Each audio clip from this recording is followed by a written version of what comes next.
సమారంభాం శంకరాచార్య మధ్యమాం శ్రీ సిద్ధేశ్వర పర్యంతాం వందే గురు పరంపరాం.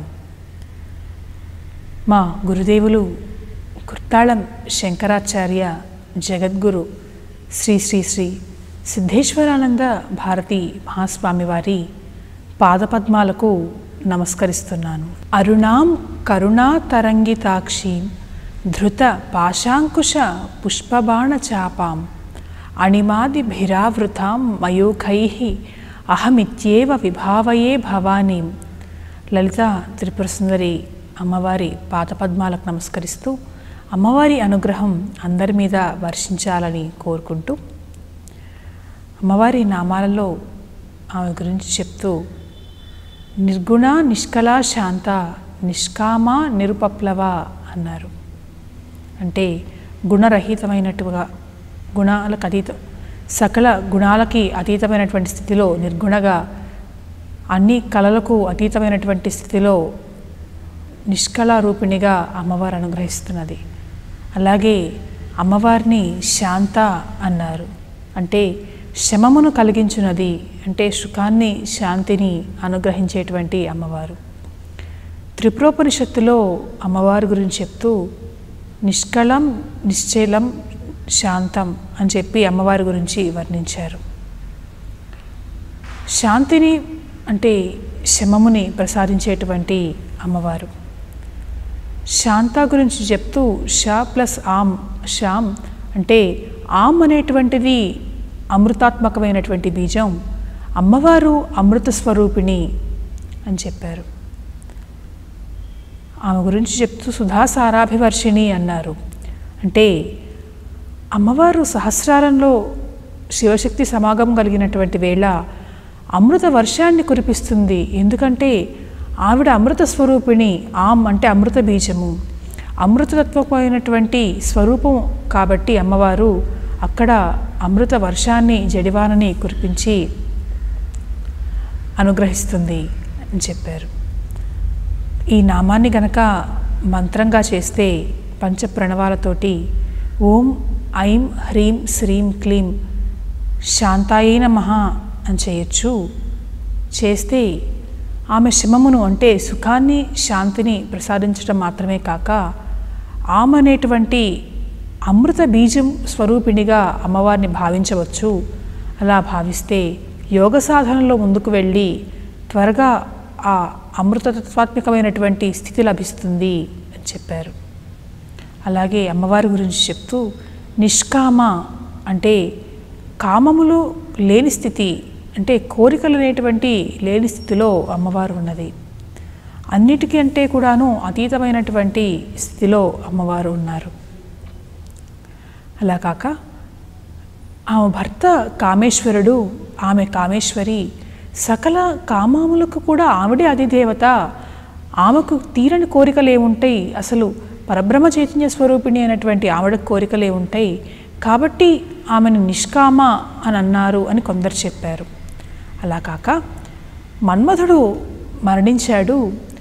భండాసురుడిగా ఆ రాక్షస సంహారం జరిగిన తర్వాత దేవతలందరూ కూడాను ఈ కామప్రళయం వల్ల సృష్టి ఆగిపోయింది, మళ్ళీ సృష్టి జరగాలి అంటే మన్మధుడు జన్మించాలి, మన్మధుడిని పునర్జీవితుడిని చెయ్యి అని అమ్మవారిని అడిగితే ఆమెలో నుండి కాముణ్ణి బయటికి తీసుకొచ్చి జీవింపజేసింది. కాముడు ఆమెలో నుండి బయటికి వచ్చాడు కాబట్టి అమ్మవారిని నిష్కామ అని అన్నారని మరికొంతమంది చెప్పారు. ఈ నామాన్ని గనక మంత్రంగా చేయాలి అని అనుకుంటే పంచప్రణవాలతోటి ఓం ఐం హ్రీం శ్రీం క్లీం నిష్కామాయై నమః అని చేయొచ్చు. అప్పుడు కామరహితమైనటువంటి స్థితి, కోరికలకు అతీతమైనటువంటి స్థితిని అమ్మవారు అనుగ్రహిస్తుంది. అలాగే అమ్మవారి గురించి చెప్తూ నిరుపప్లవ అని చెప్పారు. అంటే ఉపప్లవము అంటే నాశనం, నిరుపప్లవ అంటే నాశనము లేనటువంటి స్థితి, నిత్య చైతన్య స్థితి. అంటే ఇందాక అమ్మవారిని నిత్య అన్నారు. అంటే ఎల్లప్పుడూ నాశనము లేనటువంటి నిర్గుణ రూపిణి అమ్మవారు. నిత్య చైతన్య స్థితిలో అనుగ్రహిస్తుంటుంది. ఆవిడ సహస్రారంలో ఉన్నప్పుడు అమృత ధారలను కురిపించినప్పుడు ఆ అమృతంతో శరీరంలో ఉన్నటువంటి నాడులన్నీ పునీతమవుతాయి. జీవాత్మ ఆ వ్యాప్తి జీవాత్మ విశ్వాత్మ స్థితిలోకి చేరుతారు. నాశము లేనటువంటి చైతన్య స్థితిలోకి అమ్మవారు జీవాత్మని అంటే శరీరంలో ఉన్నటువంటి ఆత్మని తీసుకెళ్తుంది. అటువంటి నాశరహితమైనటువంటి స్థితికి వెళ్ళాలంటే అమ్మవారిని ఈ నామంతో కనుక ఉపాసిస్తే ఆ స్థితికి వెళ్ళవచ్చు అని చెప్పారు. అలాగే అరుణోపనిషత్తులో కూడా ఇందుకు సంబంధించినటువంటి విశేషాలు ఉన్నాయి. పంచప్రణవాలతోటి ఈ నామాన్ని చేస్తే ఓం ఐం హ్రీం శ్రీం క్లీం నిరుపప్లవాయై నమః అని చేస్తే ఆ నాశము లేనటువంటి చైతన్య స్థితిలోకి అమ్మవారు తీసుకెళ్ళి అనుగ్రహిస్తుంది. ఆ తర్వాత అమ్మవారి గురించి చెప్తూ నిత్యముక్త నిర్వికార నిష్ప్రపంచ నిరాశ్రయ నిత్యశుద్ధ నిత్యబుద్ధ నిరవజ్య నిరంతర అని చెప్పారు.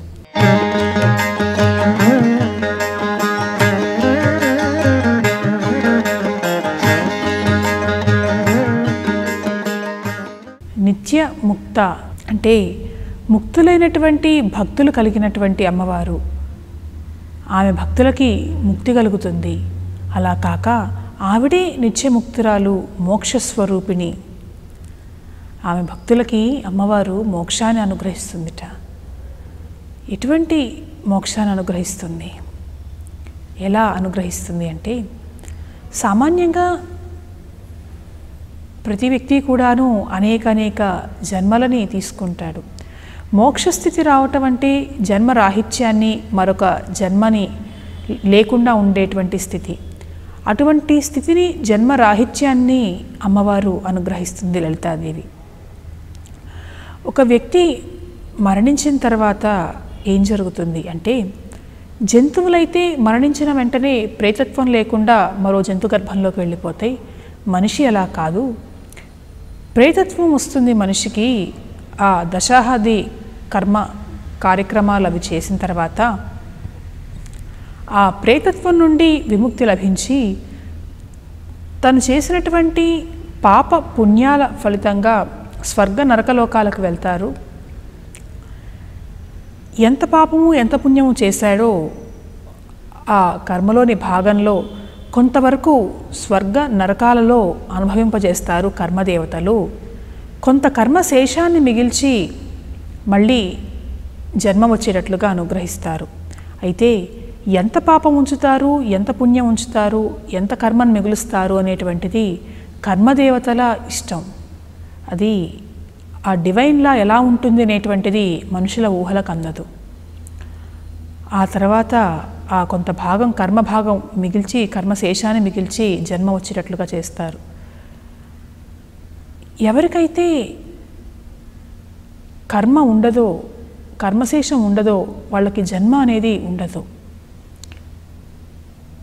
కర్మశేష ఫలితం ఎంత మిగులుతుందో దానికి తగ్గట్లుగానే మరో జన్మ వస్తుంది. అందుకు తగ్గట్లుగా సుఖాలు కష్టాలు వస్తాయి. సామాన్యంగా అనుకుంటూ ఉంటారు, అంతటి దుర్మార్గుడు ఇంతటి ఐశ్వర్యాన్ని అనుభవిస్తున్నాడు, ఇన్ని దుర్మార్గాలు చేసినా కూడా సుఖంగా సంతోషంగా ఉన్నాడు, మనం ఇంత మంచివాళ్ళం అయ్యుండే కూడా కష్టాలు పడుతున్నాము, దేవుడు ఏమిటి ఇలా చేస్తున్నాడు అని. మనం పూర్వజన్మంలో చేసుకున్నటువంటి కర్మఫలాన్ని కర్మదేవతలు ఎంత మిగులుస్తారనేటువంటిది వాళ్ళ ఇష్టం కాబట్టి అందుకు తగినటువంటి ఫలితాలని ఈ జన్మలో అనుభవింపజేస్తుంటారు, మనం అనుభవిస్తుంటాం. అయితే కర్మ శేషం ఉంది కాబట్టి జన్మ ఉన్నది.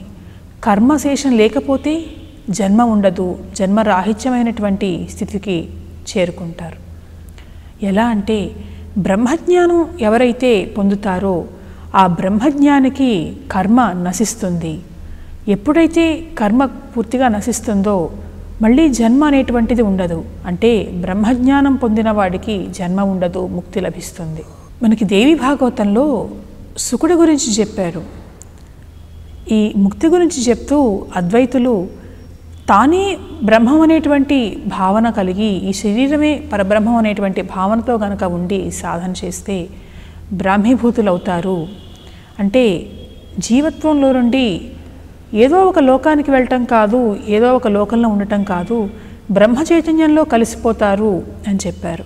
అటువంటి స్థితికి చేరుకున్నవాడు శుకుడు. దేవీ భాగవతంలో ఈ విశేషాలు మనకు కనిపిస్తాయి. శుకుడు సర్వకాలాల్లోనూ సర్వ అవస్థల్లోనూ ముక్తి మార్గాన్ని అవలంబిస్తూ కైలాస పర్వతానికి చేరుకున్నట్ట. చేరుకొని అక్కడ నిర్వికల్ప సమాధి స్థితిలోకి వెళ్ళాడు. తన యోగ బలంతో కైలాస శిఖరం నుండి అనితర సాధ్యమైనటువంటి అత్యంత దుర్లభమైనటువంటి ఆ పరమపదాన్ని చేరుకున్నాడు. చేరుకున్నప్పుడు ఆయన పాంచభౌతిక శరీరం ఆ లోయలోకి వెళ్తూ ఉంటే శరీరం అంతా కూడాను అణువులు అణువులుగా విడిపోయి వాయువులో కలిసిపోయింది.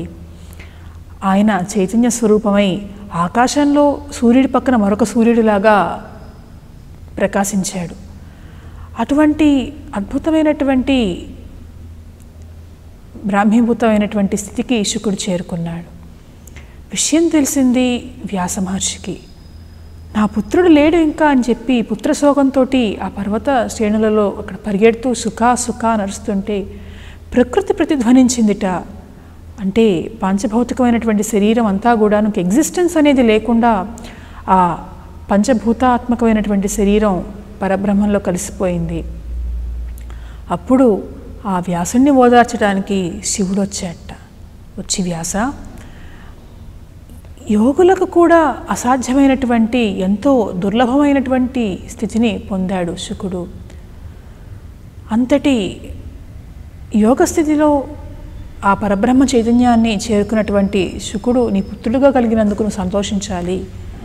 అటువంటిది నువ్వు సంతోషించకుండా దుఃఖిస్తున్నావు అంటే అన్నట్ట వ్యాసుడు, స్వామి నేను ఈ పుత్ర శోకాన్ని భరించలేకపోతున్నాను, నువ్వు ఏదైనా మార్గం చూపించు అంటే శివుడు చెప్పాట, సరే నీకోసం నేను ఛాయారూపంలో శుకుడు నీకు మాత్రమే కనిపించి నీతో మాత్రమే ఉండేటట్లుగా వరమిస్తున్నాను అని చెప్పి వరమిచ్చాడు శివుడు. అటువంటి స్థితికి చేరుకున్నాడు శుకుడు. ఇలా కాక శైవ వైష్ణవ సంప్రదాయాల్లో ముక్తిని 4 రకాలుగా చెప్తారు. సాలోక్యము, సామీప్యము, సారూప్యము, సాయుజ్యము అని చెప్పి. సాలోక్యము అంటే భక్తుడికి ముక్తి ఇచ్చిన తర్వాత ఆ దేవుడు ఏ లోకంలో ఉన్నాడో ఆ లోకానికి చేరుకునేటువంటి స్థితి సాలోక్యము. సామీప్యము అంటే ఆ లోకానికి వెళ్ళిన తర్వాత భగవంతుడికి చేరువలో ఆయన పరివారంలో ఉండి సేవించుకునేటువంటి అవకాశం ఉన్నటువంటి స్థితిని సామీప్యము అంటారు. సారూప్యము అంటే అది ఇంకొంచెం హయ్యర్ స్టేజ్ అని చెప్పుకోవచ్చు. ఆ దేవుడు ఏ రూపంలో ఉంటాడో ఆ రూప లక్షణాలు వస్తాయి ఈ ముక్తి పొందినటువంటి భక్తునికి. సాక్షాత్ ఆ దేవత రూపంలో ప్రకాశిస్తూ ఉంటాడు కొన్ని లక్షణాలు వచ్చి. అలా కాక సాయుజ్యము అంటే ఆ లోకానికి వెళ్ళి ఆ దేవతలో ఐక్యమైపోతాడు. పద్మపురాణంలో చెప్పబడినది, శివభక్తులకి శివుడు ఇటువంటి ఈ 4 ఏదో ఒకటి ప్రసాదిస్తాడు తన్ని పూజిస్తే అని. అలా కాక సామాన్యంగా అందరికీ తెలిసినటువంటి విషయమే, కాశీలో గనక మరణిస్తే ముక్తి లభిస్తుంది, మళ్ళీ పునర్జన్మ అనేటువంటిది ఉండదు అని కాశీఖండంలో ఈ విషయాల గురించినటువంటి ప్రస్తావన ఉన్నది. అలాగే అనుశాసన పర్వంలో కూడా చెప్పబడినది, కేవలం మనుషులు మాత్రమే కాదు, పశుపక్షాదులు క్రిమికీటకాలు ఏవైనా సరే కాశీలో కనుక మరణిస్తే ముక్తి లభిస్తుంది అని. శ్రీమద్భాగవతంలో కూడా 12వ స్కందంలో ఈ విషయం చెప్పారు. అలాగే సనత్కుమార సంహితలో కూడా కాశీలో ఎక్కడ మరణించినా సరే, ఎటువంటి స్థితిలో మరణించినా సరే, శుచిగా ఉన్నా అశుచిగా ఉన్నా, ఎప్పుడో ఎలా మరణించినా సరే ముక్తి లభిస్తుంది అని చెప్పారు. బ్రహ్మపురాణంలో కూడా ఇందుకు సంబంధించినటువంటి విశేషాలు ఉన్నాయి.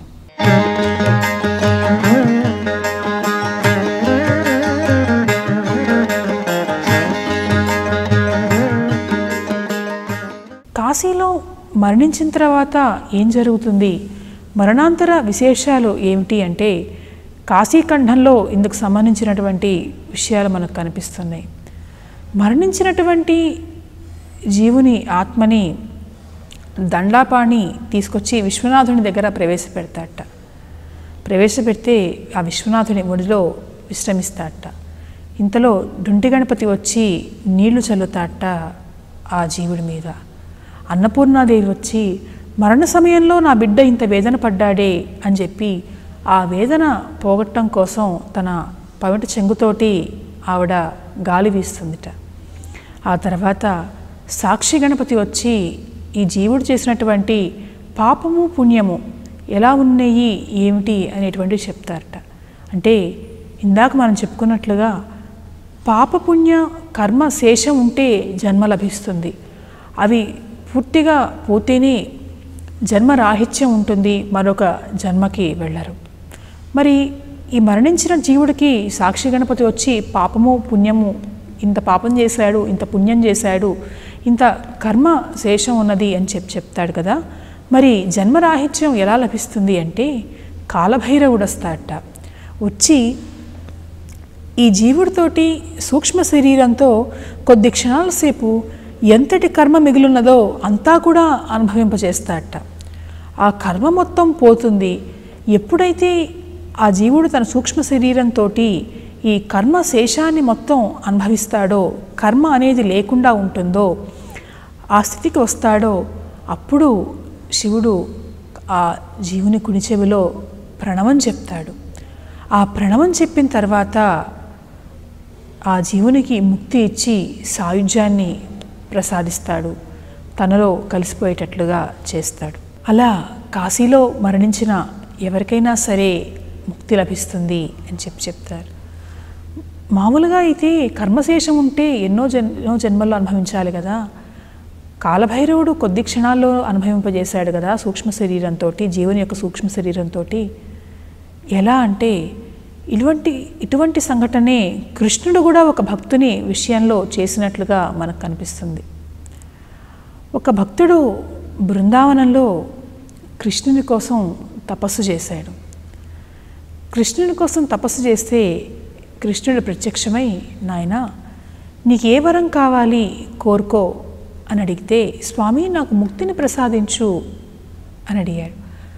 అడిగితే, నాయనా నువ్వు ముక్తి కోరుకుంటున్నావు, నీకు చాలా కర్మశేషం మిగిలిన్నది, 7 జన్మల పాటు నువ్వు ఆ కర్మ ఫలితాలను అనుభవిస్తేనే నీకు ముక్తి లభిస్తుంది అని చెప్తే, స్వామి ఈ జన్మలో అంటే ఏదో తపస్సు చేశాను పూర్వజన్మ సంస్కారం వల్ల, నీ దర్శనం కలిగింది, నువ్వు కనిపించావు, ఏం కావాలో అడుగుని అడిగావు, ముక్తి కావాలని అన్నాను.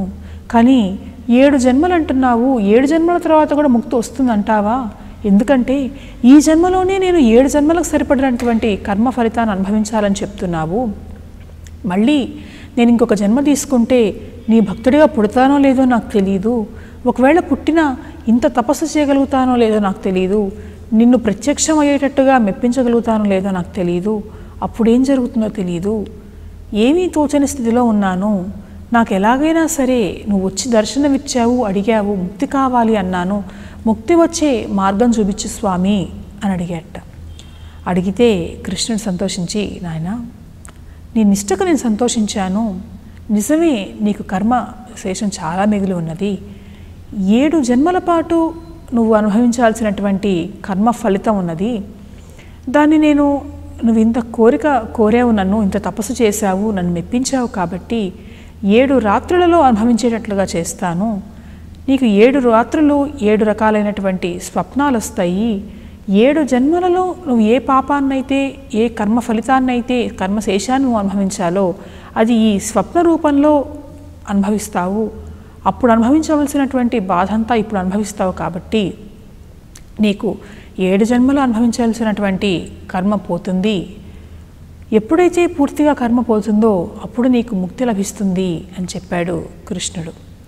అలాగే ఆ కృష్ణుడు చెప్పినట్లుగా ఆ భక్తునికి 7 రాత్రులు నిద్రపోయే వేళ 7 కళలు వచ్చాయి.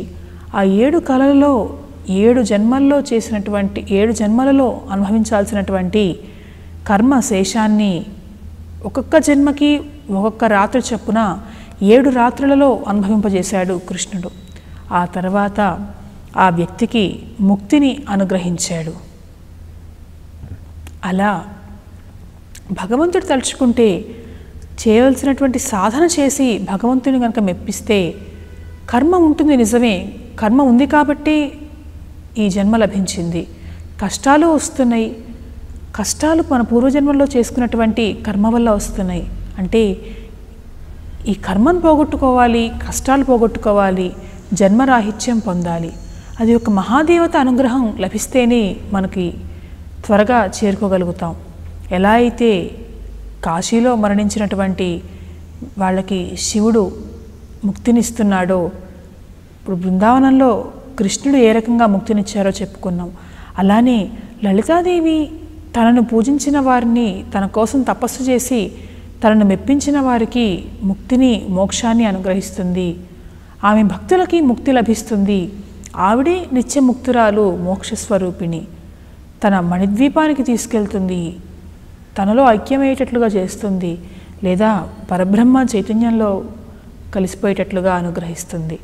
మనం చేసేటువంటి సాధనని బట్టి, సాధన మార్గాన్ని బట్టి ఏ విధమైనటువంటి ముక్తి లభిస్తుందో అటువంటి ముక్తిని అమ్మవారు మనకు అనుగ్రహిస్తుంది. ఈ నామాన్ని కనుక పంచ ప్రణవాలతోటి మంత్రంగా చేస్తే ఓం ఐం హ్రీం శ్రీం క్లీం నిత్య ముక్తాయై నమః అని అమ్మవారిని చేస్తే ఆమెను మోక్షస్వరూపిణిగా భావించి మనకున్నటువంటి కర్మలన్నీ తొలగించి జన్మ రాహిత్యమైనటువంటి స్థితిని అనుగ్రహిస్తుంది, ముక్తిని ప్రసాదిస్తుంది. అమ్మవారి గురించి చెప్తూ నిర్వికార అన్నారు. అంటే ఎటువంటి వికారములు లేనటువంటి స్థితిలో అమ్మవారు అనుగ్రహిస్తుంది మనల్ని. మహదాది వికారములు 23 రకములు. అలాగే మనకి సామాన్యంగా భావ వికారాలు ఉంటాయి. వికారం అంటే రియాక్షను. అటువంటి వికారాలు ఏవి లేనటువంటి స్థితిలో అమ్మవారు ఉన్నది. కాబట్టి అటువంటి ఆత్మస్వరూపిణి అయినటువంటి అమ్మవారిని గనక మనం పూజించి ఆ అనుగ్రహం సాధిస్తే మనం కూడా ఆ వికారాలన్నిటినీ జయించవచ్చు, మనం కూడా నిర్వికారమైనటువంటి స్థితిని పొందవచ్చు అని చెప్పారు. ఈ నామాన్ని గనక పంచ ప్రణవాలతో చేస్తే ఓం ఐం హ్రీం శ్రీం క్లీం నిర్వికారాయై నమః అని గనక మనం చేస్తే మనం కూడా ఈ భావ వికారాలన్నిటి నుండి బయటపడి ఆత్మస్వరూపిణి అయినటువంటి అమ్మవారి అనుగ్రహం సాధించవచ్చు. వికారరహితమైనటువంటి భావాతీత స్థితికి మనం చేరుకోవచ్చు ఈ నామాన్ని మంత్రంగా చేస్తే. రాగద్వేషాలు తొలగిపోతాయి, అమ్మవారు సంతోషపడుతుంది. అటువంటి స్థితికి మనం చేరుకుంటే త్వరగా ముక్తిని ప్రసాదిస్తుంది.